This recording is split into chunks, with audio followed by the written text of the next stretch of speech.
إنا نحن نزلنا الذكر وإنا له لحافظون.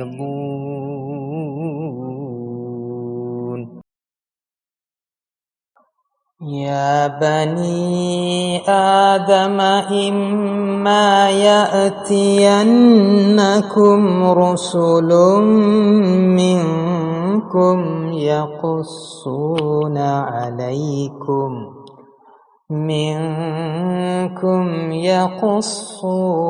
عليكم آياتي فمن اتقى وأصلح فلا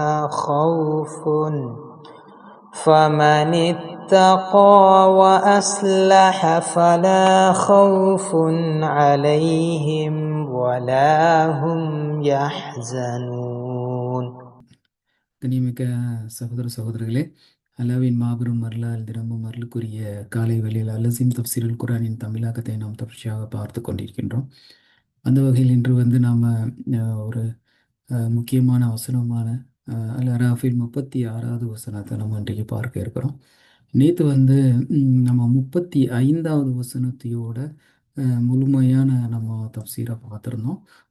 அல்லாஹ் தெளிவாக ஒவ்வொரு சமுதாயத்துக்கும் ஒரு காலம் அப்படிங்கிறத தெளிவுபடுத்தியிருந்தான் இல்லையா? அப்போ இந்த வசனம் பார்த்தீங்கன்னா, அதற்கு பிறகு வரக்கூடிய அந்த வசனத்திற்கு மிக தெளிவான முறையில் விளக்கும் வகையில் அல்லாஹ் இந்த வசனத்தை இறக்கியிருக்கான். வலி குல்லி உம்மத்தின் அஜல் அப்படின்னு அல்லாஹ் சொல்கிறான். அஜல் அப்படிங்கிறது காலகட்டம். ஒவ்வொரு உம்மத்திற்கும் ஒரு காலகட்டம் இருக்கின்றது அப்படிங்கிறது தெளிவாக இந்த வசனம் கூறுது. இதோட ஆன்மீக விளக்கமாக ஒவ்வொரு உம்மத்திற்கும் அந்த உம்மத்தின் கியாமத்தாக அந்த உம்மத்தின் இடையே ஒரு தூதர் தோன்றுவது அப்படிங்கிறது பார்த்துருந்தோம். இது ஆன்மீக ரீதியாகவும் பௌதீக ரீதியாகவும் பார்த்தீங்கன்னா, பௌதீக ரீதியாகவும் எந்த ஒரு படைப்பினத்திற்கும் அழிவு என்பது இருக்கின்றது என்பதும் அல்லாஹ் தெளிவாக போடுறான். ஈவன் நம்ம இருக்கக்கூடிய இந்த பூமிக்கே பார்த்தீங்கன்னா அதன் அழிவு உள்ளது என்பது அல்லாஹ் தெளிவுபடுத்துகிறான். சரிங்களா? அப்போ எந்த ஒரு மனிதனும் ஒரு தூதராக இருந்தாலும் சரி, அவருக்கும் இந்த உலகத்தில் அழிவு என்பது, அதாவது அவருடைய பௌதிக உடலானது குன்றக்கூடியதாகவும் இந்த அழியக்கூடியதாகவும் என்பதையும் அறிகிறோம். அதே நேரத்தில் ஒவ்வொரு ரூஹும் அழியாத ஒரு நிலையில் உள்ளது. ஆன்மீக ரீதியாக அது முன்னேறக்கூடியது என்பதையும் பார்த்துருந்தோம். இதற்கு எதிராக எடுத்துக்காட்டாக இஸ்லாம் அப்படிங்கிறது நம்ம பார்க்குறோம். இஸ்லாம்ங்கிறது என்றென்றும் அழியாத தொடரக்கூடிய ஒரு இறை மார்க்கமாகும். மேலும் இஸ்லாம் என்பது அதை பின்பற்றுபவர்கள் முஸ்லீம்கள் என்று அழைக்கிறாங்க. இப்போ முஸ்லீம்கள் என்று அழைக்கப்படுபவர்கள் இறைவனுக்கு முற்றிலுமாக கட்டுப்பட்டு நடக்கக்கூடியவர்கள். அப்போ இறைவனுக்கு முற்றிலுமாக கட்டுப்பட்டு நடக்கக்கூடிய ஒரு கூட்டமானது இம்மையிலும் மறுமையிலும் இருக்கும் அப்படிங்கிறதையும், அழிவில்லாத அந்த நிலையும் உள்ளது அப்படிங்கிறதையும் நம்ம தெளிவாக நம்ம பார்த்துருந்தோம். இன்னைக்கு பார்த்தீங்கன்னா அதற்கு அடுத்ததாக 36வது வசனத்தை அல்லாஹ் விளக்குறான். அந்த வசனத்தை பாருங்க. அவுது பில்லாஹி மினஷ் ஷைத்தானிர் பிஸ்மில்லாஹிர் ரஹ்மானிர் ரஹீம். ஆதமின் மக்களே, என் வசனங்களை உங்களுக்கு ஓதி காட்டக்கூடிய தூதர்கள் உங்களிடம் இருந்தே நிச்சயமாக உங்களிடம் வரும்போது, இறையச்சத்தை மேற்கொண்டு திருந்திக் கொள்பவர்களுக்கு வருங்காலத்தை பற்றி எந்த அச்சமும் ஏற்படாது. அவர்கள் சென்ற காலத்தை பற்றி கவலை அடைய மாட்டார்கள். இப்போ இந்த வசனம் பார்த்தீங்கன்னா தெளிவாக ஆதமின் மக்களே அப்படின்னு தான் அல்லாஹ் இந்த இடத்துல ஆரம்பிக்கிறான். சரிங்களா? இப்போ இதுக்கு முன்னால் உள்ள வசனங்கள் பூரம் பார்த்தீங்கன்னா ஆதம் அலைஹிஸ்ஸலாம் அவர்களுடைய அந்த பிறப்பு, அவர்கள் வாழ்ந்த நிலை, அதற்கு பிறகு அவர்கள் கற்றுக்கொண்ட பாடம், அதன் பாடத்தை அவர்கள் மற்றவர்களுக்கு எவ்வாறாக கற்றுக் கொடுத்தார்கள், மேலும் மனிதன் எவ்வாறாக இறைவனை அடைய முடியும், பாவத்தின் மூலமாக ஏற்படுகின்ற ஷைத்தானின் தீங்கிலிருந்து அவன் எவ்வாறாக தன்னை பாதுகாத்து கொள்ள முடியும் அப்படிங்கிறதை அல்லாஹ் விளக்கிட்டே வரான். இப்போ இதன் ஒரு பகுதியாக பார்த்தீங்கன்னா அல்லாஹ் நிச்சயமாக உங்களிடம் இருக்கக்கூடிய உங்களுடைய வேதத்தை அல்லது உங்களுடைய இருக்கிற வசனத்தை உறுதிப்படுத்தக்கூடிய ஒரு தூதர் உங்களிடம் இருந்தே வரும் பொழுது அப்படின்னு நல்லா சொல்கிறான். சரிங்களா? யா பனி ஆதம அப்படின்னு தான் இந்த வசனமே ஆரம்பிக்கிறான். அப்போது ஆதமின் மக்களே அப்படின்னு தான் அல்லாஹ் வந்து இந்த இடத்துல சொல்கிறான். இம்மா யத்தி அன்னக்கும் அப்படி ரசூலம் உங்களிடம் இருந்து அப்படின்னு தான் அல்லாஹ் சொல்கிறான். மின்கும் ரசூலம் ருசூலம் மின்கும் நபிமார்கள் ரசூல்னு சொல்ல ருசூல் அப்படின்னு சொல்கிறான். மின்கும் உங்களிடம் இருந்தே அப்படின்னு அல்லாஹ் சொல்கிறான். சரிங்களா? வரும்பொழுது உங்களிடம் இருந்தே வரும்பொழுது அப்படின்னு தான் சொல்கிறான். இப்போ இந்த இடத்துல வந்தார்கள் அப்படின்னு சொல்லலை, வரும்போது அப்படின்னு நல்லா இம்ம அத்தி அன்னக்கும் அப்படின்னு நல்லா சொல்கிறான். சரிங்களா? அப்போ இந்த இடத்துல கூறும்பொழுது தெளிவாக நபிமார்கள் உங்களிடம் இருந்து மின்கும் உங்களிடம் இருந்து தான் நல்லா சொல்கிறான். இப்போ எந்த முன்னால் உள்ள வசனம் பார்த்தீங்கன்னா தெளிவாக ஒவ்வொரு உம்மத்தை பற்றி சொல்கிறான் இல்லையா? அப்போ வலி குல்லி உம்மத்தி அப்படின்னு அல்லாஹ் சொல்கிறான் இல்லையா? அப்போ ஒவ்வொரு உம்மத்திற்கும் வந்து அவர்களுக்கு இடையில் அப்படிங்கிறதான் அல்லாஹ் இந்த வசனத்தில் குறிப்பிட்டு சொல்கிறான். அப்போ மின்கும் எகசூன் எகசூன அப்படிங்கிறான். அலைக்கும் ஆயாதி அப்படின்றான். அதாவது உங்கள் கையில் இருக்கக்கூடிய அந்த வசனத்தை உறுதிப்படுத்துவதற்காக, உண்மைப்படுத்துவதற்காக, ஓதி காட்டுவதற்காக உங்களிடம் இருந்தே அவர்கள் தோன்றுவார்கள் அப்படிங்கிறத அல்லாஹ் தெளிவாக இந்த வசனத்தில் வந்து சொல்கிறான். அப்போ அவ்வாறாக வரும்பொழுது நாம் என்ன செய்யணும் அப்படின்னு அல்லாஹ் என்ன சொல்கிறான்னா ஃபமனி தக்கா அப்படிங்கிறான். யார் வந்து இறையச்சத்தை மேற்கொண்டு அஸ்லஹா தங்களை தாங்களே சீர்திருத்தி கொள்பவர்கள். அப்போது அதை அப்படின்னா என்ன அர்த்தம்னா அவர்கள் வந்தவுடன் அவர்கள் கையில் இருக்கின்ற அந்த வசனத்தை அவர்கள் ஓதி காட்டிய பின்பு அதை ஏற்றுக்கொண்டு இரையச்சம் கொண்டு மணி தக்கா அஸ்லஹா அப்படின்னு நல்லா சொல்லலாம். உடனே வந்து தங்களை தாங்கள் இருக்கக்கூடிய அந்த நிலையிலிருந்து தங்களை சீர்திருத்தி கொண்டவர்கள் அதை ஏற்றுக்கொண்டவர்கள் அவர்களுக்கு ஃபலா கவுஃபுன் அவர்கள் அச்சம் அடைய மாட்டாங்க. அப்போ அவர்கள் ஏற்றுக்கொண்டதற்கு பிறகு என்ன செய்வாங்க? அவர்கள் அச்சம் அடைய மாட்டாங்க. அப்போ அதனால தான் இந்த இடத்துல எல்லாம் சொல்கிறோம், இறையச்சத்தை மேற்கொண்டு கொண்டவர்கள் எந்த விதம் அச்சமும் ஏற்படாது. இரண்டாவது பார்த்திங்கன்னா அவர்கள் அச்சம் அடைய மாட்டார்கள் ஒன்று. இரண்டாவது வந்து அல்லாஹ் என்ன சொல்கிறான், பலா கௌஃபுன் அலைஹிம் பலாஹும் யஹ்சனூன் அப்படிங்கிறான். அவங்க வந்து கவலையும் யஹ்சனூன் அப்படின்னா கவலையும் அடைய மாட்டாங்க.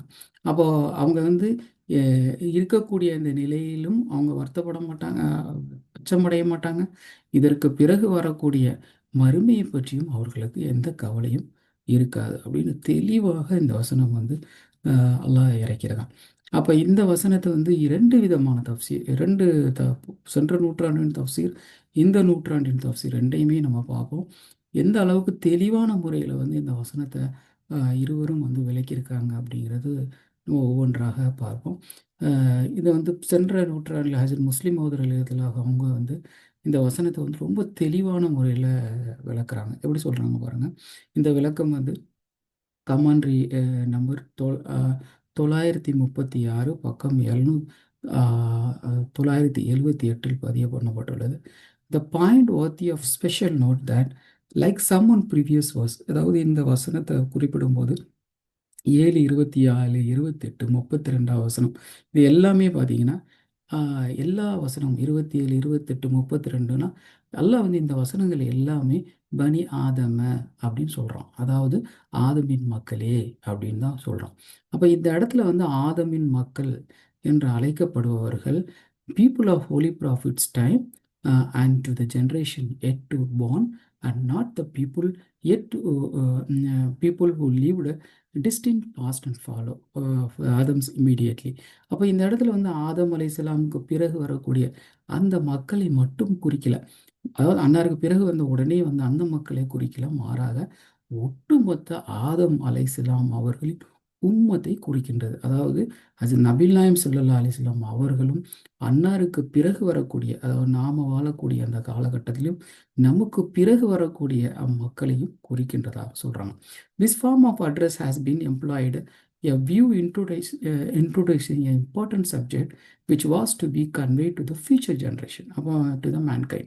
அப்போ இதை பற்றின இன்னும் தெளிவாக இந்த வசனம் வந்து அல்லாஹ் எதற்காக அது நபில் நாயம் ஸல்லல்லாஹு அலைஹி வஸல்லம் அவர்களுக்கு இழைக்கிருக்காங்கன்னா, முக்கியமாக இது வந்து அன்னாருக்கு பிறகு வரக்கூடிய மக்களை இங்கே வந்து ரொம்ப தெளிவாக குறிக்கின்றது. This is the effect that messenger of Allah God will continue to appear as long as the children of Adam live in the earth. இது என்ன இன்னும் தெளிவாக சொல்கிறதுனா, அதாவது ஆதமின் மக்கள் இந்த உலகத்தில் வாழக்கூடிய காலம் வரைக்கும் இந்த வசனம் வந்து உயிருள்ள வசனமாக தொடரும்.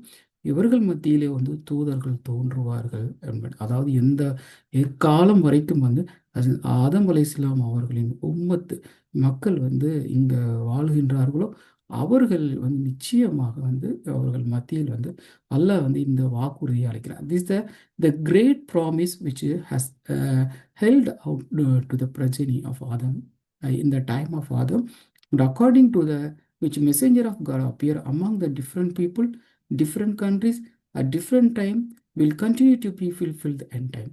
அப்போ ஆதம் அலைஹிஸ்ஸலாம் அவர்கள் காலகட்டத்திலும் அன்னாருக்கு பிறகும் அன்னாருக்கு பிறகு ஒவ்வொரு நாடுகளிலும் தோன்றிய தூதர்களும் பிறகு அதாவது இது கியாமத்து வரைக்கும் வந்து இந்த வசனம் வந்து முழுமையாக பொருந்தக்கூடியதாகும். அப்போ இந்த இடத்துல வந்து தெளிவாக இந்த வசனம் வந்து எதை குறிக்கின்றதுன்னா, இதற்கு பிறகு தூதர்கள் வருவார்கள் அப்படிங்கிறது தெளிவுபடுகிறது. இன்னும் எந்த அளவுக்கு அவங்க சொல்கிறாங்கன்னா, you happen to live in the time when the messenger of God appear. நீங்கள் ஒரு வேளை வந்து ஒரு காலகட்டம் வரலாம், நீங்கள் வாழக்கூடிய காலகட்டத்தில் ஒரு தூதர் வந்துடலாம் அப்படின்னு சொல்கிறாங்க. You should not fail to accept. அந்த மாதிரி ஒரு தூதர் வந்துட்டாருன்னா அவரை நீங்கள் ஏற்றுக்கொள்ளாமல் விட்டுறாதீங்க அப்படின்னு சொல்கிறாங்க. எந்த அளவுக்கு சொல்கிறாங்க பாருங்கள். அவள் எந்த அளவுக்கு தெளிவாக சொல்கிறாங்கன்னா, you should not fail to accept. நீங்கள் வந்து அதில் வார்த்தையை பயன்படுத்தி ஷுட் அப்படிங்கிறாங்க. கண்டிப்பாக நீங்கள் வந்து அவரை ஏற்றுக்கொள்ளாமல் விட்டுறாதீங்க அப்படிங்கிறாங்க. Thus the word is simply mean to leave the time unfixed. இன்னொரு விஷயம் என்னென்னா, இந்த வார்த்தையில் வந்து அல்லாஹ் வந்து காலத்தை குறிப்பிடலை அப்படின்னு சொல்கிறாங்க. சரிங்களா? அப்போ காலம் வந்து இந்த இடத்துல ஒரு குறிப்பிட்ட காலம் என்று குறிப்பிடலை. எந்த காலத்திலும் அந்த தூதர் தோன்றிடலாம் அப்படின்னு சொல்கிறாங்க. The messenger of God may appear one generation or another generation, but whenever he appear he must be accepted. உங்கள் தலைமுறையிலே வரலாம், உங்களுக்கு அடுத்த தலைமுறைகள் வந்துடலாம். ஆனால் சரத்து என்னன்னா, அவர் எப்போது தோன்றுவாரோ அப்பொழுது நீங்கள் அவரை ஏற்றுக்கொள்ளணும் அப்படின்னு வழிகாட்டுறாங்க. The word the rehearsing my signs into you. அப்போ இந்த இடத்துல வந்து அல்லாஹ் இன்னும் வார்த்தை என்ன பயன்படுத்துகிறான், தெளிவாக அலைக்கும் ஆயாத்தி அப்படின்னு அல்லாஹ் சொல்கிறான். உங்களிடம் இருக்கின்ற வசனத்தை வந்து அவர்கள் ஓதி காட்டும் பொழுது அப்படின்னு ஒரு வார்த்தையை வந்து அல்லாஹ் பயன்படுத்துகிறான். சரிங்களா? The fact that the messenger who were to come after the holy prophet were to bring no new law but were to follow the law of Islam. அப்போ இதுலேருந்து தெளிவாக என்னென்னா, உங்கள் கையில் இருக்கக்கூடிய அந்த வேதத்தை அவர் ஓதி காட்டுவார் அப்படின்னு சொல்கிறது பார்த்தீங்கன்னா, வேதம் என்று உங்களுக்கு ஹஜ்ரத் நபி நாயகம் ஸல்லல்லாஹு அலைஹி வஸல்லம் அவர்கள் மூலமாக உங்கள் கையில் வந்து வேதம் வந்துருச்சு. அந்த வேதத்தை உண்மைப்படுத்துவதற்காகத்தான் ஒரு தூதர் வருவாரை தவிர புதிதாக ஒரு சட்டத்தை கொண்டு வரக்கூடிய ஒரு தூதர் இங்கே வரமாட்டார் என்பது இந்த வசனம் தெளிவாக கூறுவதாக சொல்கிறாங்க. அதனால தான் வந்து முந்தைய வசனத்தை கூறும்போது இந்த வசனம் முக்கியமாக நபிகளாயம் ஸல்லல்லாஹு அலைஹி வஸல்லம் அவர்களுக்கு பிறகு வரக்கூடிய மக்களுக்கு தான் சிறந்த முறையில் பொருந்தக்கூடியதாக இருக்கும் அப்படின்னு அவங்க சொல்கிறாங்க. ஏனென்றால் வந்து வேதம் வழங்கப்பட்ட மக்களுக்கு இடையில் வந்து அவர் தோன்றுறாரு. அந்த வேதத்தை வந்து உண்மைப்படுத்துவதற்காக அதை ஓதி காட்டுறாரு இல்லையா? அப்போ அந்த ஓதி காட்டக்கூடிய ஒரு தூதர் அப்படிங்கிறது தான் அல்லாஹ் அங்கே சொல்கிறான். அப்போ அது நபி நாயகம் ஸல்லல்லாஹு அலைஹி வஸல்லம் அவர்கள் கொண்டு வந்த வேதம், அதற்கு பிறகு வரக்கூடிய மக்கள் இந்த வேதத்தின் அடிப்படையில் வந்து தங்களுக்குள்ளே முரண்படும் பொழுது அவர்களை வந்து வேதத்தின் பக்கமாக ஓர் கொள்கையின் பக்கமாக அழைக்கக்கூடிய ஒரு தூதர் அப்படிங்கிறது தான் எல்லாம் வந்து இந்த இடத்துல தெளிவாக குறிப்பிடுறதாக சொல்கிறாங்க. சரி, that is the reciting the verse already revealed in Quran. அதனால தான் ஏற்கனவே இறக்கிய வசனத்தை தான் அவர் ஓதி காட்டுவாரே தவிர புதிதாக ஒன்றை வந்து அவர் ஓத மாட்டார் அப்படிங்கிறதையும் தெளிவுபடுத்துகிறார். அப்போ எவ்வளோ அழகான முறையில் தெளிவான முறையில் அதுக்கு பிறகு வரக்கூடிய சந்ததிகளுக்கு வழிகாட்டுறாங்க. ஆனாலும் பாருங்கள், மக்கள் வந்து மிகப்பெரிய ஒரு வழிகாட்டில் போயிட்டாங்க. எந்த அளவுக்கு தெளிவான வழிகாட்டல் அவங்களுக்கு கொடுத்ததற்கு பிறகும் வந்து அவர்கள் தெளிவான ஒரு வழிகாட்டில் இருக்கிறாங்க அப்படிங்கிறது அது முஸ்லிம் எழுதத்தில் அவங்களுடைய அந்த தஃசீரிலிருந்து நம்மளால் புரிந்து கொள்ள முடியுது. தொடர்ச்சியாக கலிஃபத்துல்லா யதுல்லா தானா மினிஸ்டர் அவர்கள், the verse under command is a tangible proof that the door of divine revelation and coming of the messenger God never close. அப்போ இந்த வசனத்தில் வந்து நமக்கு ரொம்ப தெளிவான முறையில் என்ன நம்ம இந்த வசனம் வந்து கூறுது அப்படின்னா, தூதரின் வருகை மற்றும் இறை வகியின் வந்து கதவு வந்து மூடப்படவில்லை என்பதற்கான உறுதியான ஒரு ஆதாயம், டேஞ்சபிள் அப்படிங்கிறாங்க. உறுதியான வந்து ஆதாரம் இந்த வசனத்தில் உள்ளதாக சொல்கிறாங்க. இந்த இந்த வசனம் வந்து மேலும் என்ன கூற வருது அப்படின்னா, this is verse is clearly makes known to all, that is entire humanity race, the children of Adam who comes in the past, those who are living present, those who shall come in the future until the day judgment.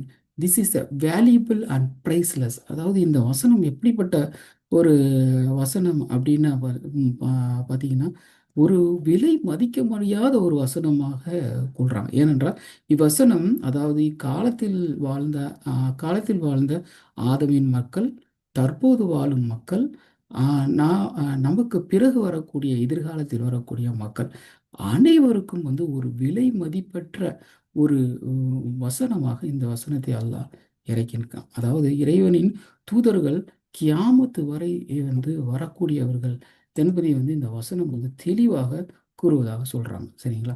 So the verse informative verse the divine instruction to them that our messenger of Allah will keep on coming till the final hour. இப்போ இறுதி காலம் வரைக்கும் வந்து இறுதி அந்த நேரம் வரைக்கும் தூதர்கள் வரலாம் அப்படின்னு தெரியுறாங்க. சரிங்க. And along with this messenger of Allah, Allah shall open the sky that sent down the rain of regulation and blessing. இப்போ இந்த தூதர்கள் மூலமாகத்தான் அல்லாஹ் என்ன செய்கிறான், தனது வானத்தை திறந்து அதிலிருந்து வகியை மலையை போன்று கொட்டக்கூடியவனாகும். அம்மக்களுக்கு வந்து மிகப்பெரிய அருளை வந்து அவர்களுக்கு கொடுக்கக்கூடியதாக இருப்பான். அப்போ இந்த இந்த இடத்துல வகி அப்படிங்கிறது வந்து அதை தான் வந்து இந்த வசனத்தில் என்ன சொல்கிறாங்கன்னா, இந்த மக்கள் ஏற்றுக்கொண்ட மக்கள் இருக்காங்களா, மணி தக்கா அப்படிங்கிறான். அவர்களின் இரையச்சம் கொண்டு அஸ்லஹா அவர்கள் வந்து தங்கள் சீர்திரித்து கொள்வதனால் ஃபலா கவுஃபுன் அப்படிங்கிறான். அப்போ ஃபலா கவுஃபுன் அப்படிங்கிறது அவர்கள் வந்து அச்சமடைய மாட்டாங்க அப்படிங்கிறது சொல்கிறாங்களா. அப்போ எதற்காக அச்சமடைய மாட்டாங்கன்னா, அல்லாஹ் வந்து அவர்களின் மீது வந்து வானத்திலிருந்து தன்னுடைய வகியை வந்து பொழியக்கூடியவனாகவும் அவர்களுடன் வந்து மிக நெருங்கியவனாகவும் இருக்கின்றான். அதனால் அவர்கள் வந்து பயப்படுவதில்லை. And the accept is messenger and revelation. அவர்கள் என்ன செஞ்சாங்க, தூதர்களை ஏற்றுக்கொண்டாங்க, இறை வகியை ஏற்றுக்கொண்டாங்க. Fear God and do good. அவர்கள் அல்லாஹ்வின் மீது அச்சம் கொண்டாங்க, நன்மையின் பக்கமாக முன்னேறினாங்க. That is indeed neither prophet of அல்லாஹ் nor his true follower shall have any fear and grief. அப்போ அல்லாஹ்வின் தூதரும் அத்தூதருடன் இணைந்திருக்கின்ற உண்மையான நம்பிக்கையாளர்களும் ஒருபோதும் பயமும் அடைவதில்லை. அவர்கள் வந்து நிச்சயமாக வந்து கவலையும் அடைவதில்லை. ஏனென்றால் indeed Allah shawl ever been on. ஏனென்றால் அவர்கள் எந்த நேரத்திலும் வந்து இறைவன் அவர்கள் பக்கமாகவே இருக்கின்றான். அவர்களுக்கு எப்பொழுதுமே உதவி செஞ்சு கொண்டே இருக்கின்றான். மேலும் வந்து இந்த வசனம் வந்து மிக தெளிவாக இறை வகையின் கதவு வந்து திறந்திருப்பதை பற்றி வந்து கலிஃபத்துல்லா தெளிவுபடுத்தினார். The verse under the command is a tangible proof that the divine doors of divine revelation and coming of messenger of the God never closed. இப்போ அல்லாஹ் வந்து நிச்சயமாக வந்து நபிலாயம் ஸல்லல்லாஹு அலைஹி வஸல்லம் அவர்களுக்கு பிறகு வந்து இந்த கதவு வந்து அடைக்கப்பட்டது அதுவில்லை அப்படின்று கூறுவதை வந்து இந்த வசனம் வந்து மறுக்கிறது. அதை தான் இன்றைக்கி ரெண்டாவது பகுதியாக நம்ம பார்க்க இருக்கிறோம். நேற்று பார்த்த முதல் பகுதியில் வந்து அந்த பயமில்லாத நிலை என்பது என்ன அப்படிங்கிறத நாம் பார்த்துருந்தோம். ஏனென்றால் இறை தூதருடன் இறைவன் வந்து வானத்திலிருந்து இறங்கக்கூடிய அந்த வகையின் காரணமாக இறை தூதரும் இறை தூதரும் உள்ள உண்மையான அடியார்களும் அவர்கள் வந்து பயம் இல்லாமல் இருப்பதையும் வந்து நம்ம வந்து இந்த இடத்துல தெளிவாக பார்க்குறோம். இன்றைய அல்லாஹ் செல் எவர் பி இந்த அவர்கள் இறைவன் எப்பொழுதுமே இவர்களின் பக்கமாகத்தான் இருப்பான், இவர்களுக்குத்தான் உதவுவான் என்பதை வந்து தெளிவாக இந்த வசனம் கூறுவதாக சொல்கிறாங்க. அப்புறம் தொடர்ச்சியாக ரெண்டாவது பகுதி பாருங்கள். Thus is this verse describes all those who fanatic scholars of the religion, especially those found in Islam, who have closed the door of prophethood. இப்போ இன்னும் வந்து இந்த வசனம் இன்னும் நமக்கு என்ன தெளிவுபடுத்துகின்றன, இஸ்லாத்தில் வந்து தங்களை வந்து அறிஞர்கள், முன்னணி அறிஞர்கள் என்று கூறி ஹஜரத் நபீல் நாயம் ஸல்லல்லாஹு அலைஹி வஸல்லம் அவர்களுக்கு பிறகு வேதம், அதாவது நபித்துவம் வந்து முடிவு பெற்று விட்டது என்று கூறியவர்களுக்கு, சரிங்களா, அவர்களுக்கு தெளிவான ஒரு பதிலை வந்து வழங்குகின்றது. அவர்கள் என்ன செய்தாங்கன்னா, close the door of prophethood and revelation after holy prophet ஸல்லல்லாஹு அலைஹி வஸல்லம். If the Holy Prophet Muhammad Mustafa sallallahu alaihi wasallam was the last lobbying forward, this is no way mean that he is the absolutely last prophet to the grace in this world, which the divine advices and instruction for the people. அப்போ இந்த இடத்துல வந்து இன்னொரு விஷயம் வந்து என்ன தெளிவுபடுத்துகிறாங்கன்னா, அது நபிகள் நாயகம் ஸல்லல்லாஹு அலைஹி வஸல்லம் அவர்கள் கொண்டு வந்த இந்த வேதமானது இறுதியான வேதம் என்பதனால் வந்து அன்னாருக்கு பிறகு வந்து இனி வந்து நற்செய்தி மற்றும் எச்சரிக்கை கூறக்கூடிய அந்த அறிவிப்பு கொண்டு வரக்கூடிய தூதர்கள் வரமாட்டார்கள் என்பது அர்த்தமல்ல அப்படின்னு சொல்கிறாங்க, சரிங்களா. ஏனென்றால் வந்து திருக்குறானும் வந்து ஒரு வேதமாகத்தான் அல்லாஹ்விடமிருந்து இறங்கியிருக்கு. இப்போ இந்த வேதத்தை உண்மைப்படுத்துவதற்காகவும் தூதர்கள் வருவாங்க அப்படிங்கிறது தெளிவுபடுத்துகிறாங்க. வேதம் வந்ததற்கு பிறகு வேதத்தை பின்பற்றக்கூடிய மக்கள் இந்த பூமியில் இருக்கிற வரைக்கும் அந்த வேதத்திலிருந்து அவர்கள் மாறுபடும் பொழுது அந்த வேதத்தில் உள்ள உண்மைத்தன்மையை நிரூபிப்பதற்காக ஒரு தூதர் வந்து தொன்று இறைவன் வந்து அனுப்பி கொண்டே இருக்கின்றான். மேலும் இந்த தூதுத்துவத்தின் கதவு ஆனது கியாமத்து வரை அடைக்கப்படுவதில்லை என்பதையும் அல்லாஹ் தெளிவுபடுத்துகிறார் அந்த வசனத்தில். அதுதான் வந்து இந்த வசனத்தின் வாயிலாக தெளிவுபடுத்துகிறாங்க.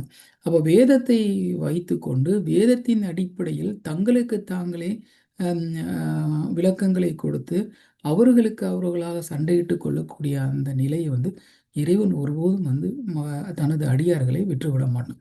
அப்போ அவர்களுக்கு மத்தியில் வந்து ஏற்படக்கூடிய மிகப்பெரிய பிரச்சனைகளை இறைவன் தனது மாபெரும் வகையின் மூலமாக அந்த அந்த காலகட்டத்தில் ஒரு தூதரை அனுப்பி நற்செய்தி மற்றும் எச்சரிக்கை செய்ய அனுப்புகிறான். இப்போ இதைத்தான் வந்து கலிஃபத்துல்லா வந்து தெளிவாக இந்த இடத்துல சொல்கிறாங்க. While another Quran shall not be revealed, but nevertheless the revelation tantamount to the commentaries of the Holy Quran.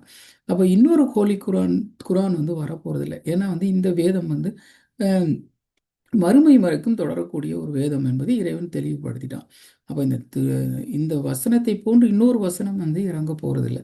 மாறாக இந்த வசனத்தில் உள்ள அர்த்தத்தின் அடிப்படையில் கமெண்ட்ரிஸ் இல்லையா, தஃசீரின் அடிப்படையில் வந்து மக்கள் வந்து தங்களுக்கு தாங்களே மாறுபட்டு கொள்ளும் பொழுது அல்லது இஸ்லாத்தின் உண்மைத்தன்மையை இழக்கக்கூடிய நிலையில் இருக்கும் பொழுது அந்த உண்மையான பொருளை கூறி ப்ரூவ் த வெராசிட்டி ஆஃப் இஸ்லாத்தின் உண்மைத்தன்மையை அந்த இடத்தில் வந்து அந்த தூதரானது நிரூபிக்கக்கூடிய அந்த நிலையில் வந்து அல்லாஹ் உருவாக்குவான் அப்படிங்கிறது சொல்கிறாங்க. சரி, இதன் வாயிலாகத்தான் வந்து இஸ்லாம் வந்து பாதுகாக்கப்படுமே தவிர இந்த மார்க்க அறிஞர்களாலோ அல்லது மனிதர்களாலோ பாதுகாக்கப்படக்கூடிய மார்க்கம் வந்து இஸ்லாம் அல்ல. மாறாக இஸ்லாம் என்பது இறை மார்க்கம். அப்போ இறைவன் தான் வந்து இந்த மார்க்கத்தை உருவாக்குனா, இந்த மார்க்கத்தை வழிநடத்துவான், இந்த மார்க்கத்தை பாதுகாப்பதும் இறைவனாகத்தான் இருப்பான் அப்படிங்கிறது வந்து தெளிவாக இந்த வசனத்தின் மூலமாக அல்லாஹ் கூறுவதாக சொல்கிறாங்க. The versity of Islam and all that is entails and represents. It is indeed this way that Islam can be safeguarded and shall be safeguarded. அப்போ இதன் மூலமாகத்தான் இஸ்லாம் வந்து பாதுகாக்கப்படும் என்பது வந்து தெளிவாக கொடுத்துறாங்க, சரிங்களா. உண்மைத்தன்மை அனைத்து அம்சங்களையும் நிரூபிக்கும் உண்மைத்தன்மை இந்த வழியில் தான் இஸ்லாம் வந்து பாதுகாக்க முடியும், மேலும் பாதுகாக்கப்படும் என்றும் கூறுறாங்க. பாதுகாக்க முடியும் என்றும் சொல்கிறாங்க, பாதுகாக்கப்படும் என்றும் கூறுறாங்க. ஏனென்றால் இறைவன் வந்து இந்த வாசனத்தில் வாக்குறுதியாக அழைச்சிருக்கான், சரிங்களா. இப்போ இந்த வாக்குறுதி என்பது வந்து தெளிவான வந்து இறை அறிவிப்பு. இப்போ இறைவன் வந்து இந்த இம்மை மட்டும் இந்த நிகழ்காலம் மட்டும் இல்லை, எதிர்காலத்தையும் இதையே வந்து நிகழ்த்துவோம் அப்படிங்கிறதுக்கான உறுதிமொழியத்தை இந்த வசனம் சொல்லுது. Islam is a true way of life all the prophet. ஏனென்றால் இந்த இஸ்லாம் என்பது தான் வந்து இந்த உலகத்தில் தோன்றிய அனைத்து நபிமார்களின் வாழ்க்கை முறையாக இருந்தது. அதைத்தான் வந்து நம்ம சொல்கிறோம். இஸ்லாம் அப்படிங்கிறது வந்து முற்றிலுமாக கட்டுப்பட்டு நடக்கக்கூடிய ஒரு மக்களின் மார்க்கமாகும். அப்போ அந்த மக்கள் யாராக இருந்தாங்கன்னா இறை தூதர்களும் அதில் அடங்கியிருந்தாங்க. இப்போ இறை தூதர்களுடைய அந்த மார்க்கத்தை தான் மக்கள் வந்து பின்பற்றுறாங்க. அப்போ இறை தூதர்கள் இல்லாத காலகட்டத்தில் இந்த மார்க்க அறிஞர்கள் என்று கூறக்கூடியவர்களால் வந்து அந்தந்த காலகட்டத்தில் மார்க்கமானது மிகப்பெரிய தாக்கத்துக்கு உருவாகுனது அப்படிங்கிறது முந்திய மார்க்கங்களிலிருந்து முந்திய இறை மார்க்கங்களிடமிருந்து நம்ம வந்து கற்றுக்கொண்டது. அப்போ இந்த மார்க்கமும் வந்து இறைவனால் பாதுகாக்கப்பட்ட ஒரு மார்க்கம் என்றால் அந்த மார்க்கத்தில் இறைவனால் அனுப்பப்படுகின்ற தூதர்கள் மற்றும் அவர்களுக்கு இறங்கக்கூடிய வகையின் மூலமாகத்தான் அல்லாஹ் அதை பாதுகாக்கின்றானே தவிர வேறு மனிதனுடைய சிந்தனைகளாலோ அல்லது மார்க்கறிஞர்கள் என்று கூறிக்கொள்பவர்களாலோ ஒருபோதும் வந்து இறை மார்க்கம் வந்து பாதுகாக்கப்படுவதில்லை என்பதை தெளிவுபடுத்துறாங்க. சரிங்களா? அதனால தான் அல்லாஹ் தெளிவாக இந்த வசனத்தை வந்து தனது தூதரின் வருகையை பற்றி கூறுவதாக சொல்றாங்க. சரிங்களா? ஏனென்றால் வந்து இந்த தூதரின் வருகை என்பது தூதரின் வாழ்க்கையாகத்தான் இஸ்லாம் வந்து இருந்தது அப்படின்னு சொல்றாங்க. From the beginning to the end of the time. அப்போ இந்த வசனங்கள் நம்ம பார்க்கும்போது யாரை பற்றி நம்ம பார்த்துருந்தோம்னா கலிஃபத்துல்லா ஆதம் அவர்களை பற்றி பார்த்துருந்தோம். இப்போ கலிஃபத்துல்லா ஆதம் அவங்க தான் வந்து நபிமார்களின் வந்து முதல் நபியாக இருந்தாங்க. இப்போ அவர்களின் வாழ்க்கையிலிருந்து இறுதியாக தோன்றக்கூடிய நபியின் வாழ்க்கை வரைக்கும் வந்து அனைத்துமே இஸ்லாமானது நிலைநாட்டப்படும். அதாவது இறைவனுக்கு கட்டுப்பட்டு நடக்கக்கூடிய இறை மார்க்கமானது இந்த உலகத்தில் வந்து நிர்வகிக்கப்படும். மேலும் அந்த மார்க்கமானது மறுமை வரை தொடரக்கூடியதாக இருக்கும் அப்படிங்கிறது தெளிவுபடுத்துகிறாங்க. அப்போ இதன் மூலமாகத்தான் வந்து ஷைத்தானானவன் மிகப்பெரிய தோல்வியை சந்திப்பான் அப்படிங்கிற நம்ம பார்த்தோம் இல்லையா? அப்போ ஷைத்தான் வந்து தனது தோல்வியை எவ்வாறாக ஒத்துக்கொள்ள வேண்டியிருக்கும் என்றால் இறைவனுக்கு கட்டுப்பட்டு நடக்கக்கூடிய ஒரு கூட்டமானது இருந்து கொண்டே இருக்கும் அப்படிங்கிறது தெரியப்படுத்துகிறோம். அப்போ அவர்களை வந்து இந்த சைத்தானானவன் வந்து கெடுப்பதற்கு பல்வேறு விதத்தில் முயன்றதற்கு பிறகும் அவனால் ஒன்றுமே செய்ய இயலாத நிலையில் அவன் தனது தோல்வியை முற்றிலுமாக ஒத்துக்கொள்வது என்பதை நம்ம பார்த்துருந்தோம் இல்லையா? அப்போ இதுக்கு முன்னால் வசனத்தில் தஃப்சீர் படுறோம். அப்போ இதனால தான் வந்து அல்லாஹ் என்ன சொல்கிறான், இது இந்த இஸ்லாம் என்பது it's a true way of life அப்படிங்கிறாங்க. அது வந்து இஸ்லாம் வந்து ஒரு மிகச்சிறந்த வாழ்வியல் தத்துவமாக இருக்கின்றது அப்படிங்கிற. சரிங்களா? இது வந்து ஒரு இந்த வழியில் தான் வந்து இஸ்லாம் வந்து பாதுகாக்கப்படும் என்பதையும் வந்து கலிஃபத்துல்லா தெளிவுபடுத்துகிறாங்க. அப்போ இந்த வசனத்தில் வந்து நம்ம முதல்ல பாதியில் பார்த்தீங்கன்னா கலிஃபத்துல்லா இதில் தலா பினசர் அலீஸ் அவர்கள் இறைவகையின் கதவும் நபிமார்களின் வருகையும் வந்து முடிவு பெறவில்லை, அது தொடரக்கூடியது என்பதையும் சொல்கிறாங்க. அதே போன்று வந்து இந்த இடத்துல அல்லாஹ் வந்து ஆதமின் மக்களே என்று அழைப்பது வந்து இம்மை ஆதமின் ஆதம் அலைஹிஸ்ஸலாம் அவர்களுக்கு பிறகு அதற்கு நாம் வாழக்கூடிய காலகட்டம், அதற்கு பிறகு வரக்கூடிய மக்கள் அனைவரையும் ஒன்றடக்கியது என்பதும் தெளிவுபடுத்துகிறாங்க. முக்கியமாக இந்த வசனம் வந்து கூறக்கூடிய மக்கள் யாருன்னா ஹஜரத் நபிகள் நாயகம் ஸல்லல்லாஹு அலைஹி வஸல்லம் அவர்களுக்கு பிறகு வரக்கூடிய அம்மக்களைத்தான் என்பதையும் தெளிவுபடுத்துகிறாங்க. அதற்கு பிறகு வந்து இந்த மக்கள் வந்து எதற்காக பயம் இல்லாமல் இருக்கின்றார்கள் என்றால் along those messenger of Allah Allah shall open the sky to let down the rain of revolution.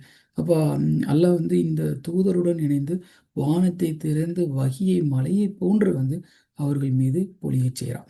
அப்போ இதன் மூலமாக அவங்க வந்து என்ன செய்கிறாங்க, த ஃபியர் காட் அல்லாஹ் மீது இரையச்சம் கொள்றாங்க, நன்மையின் பக்கமாக முன்னேறுகின்றாங்க. மேலும் வந்து இறை தூதரையும் அவருக்கு இறங்கிய வகையையும் ஏற்றுக்கொள்கின்றாங்க. அதன் மூலமாக இறை தூதரும் அவருடன் இணைந்திருக்கின்ற உண்மையான நம்பிக்கையாளர்களும் பயம் இல்லாமல் வருத்தம் இல்லாமல் இங்கே இருக்கிறாங்க அப்படிங்கிறது தெளிவுபடுத்துகிறாங்க.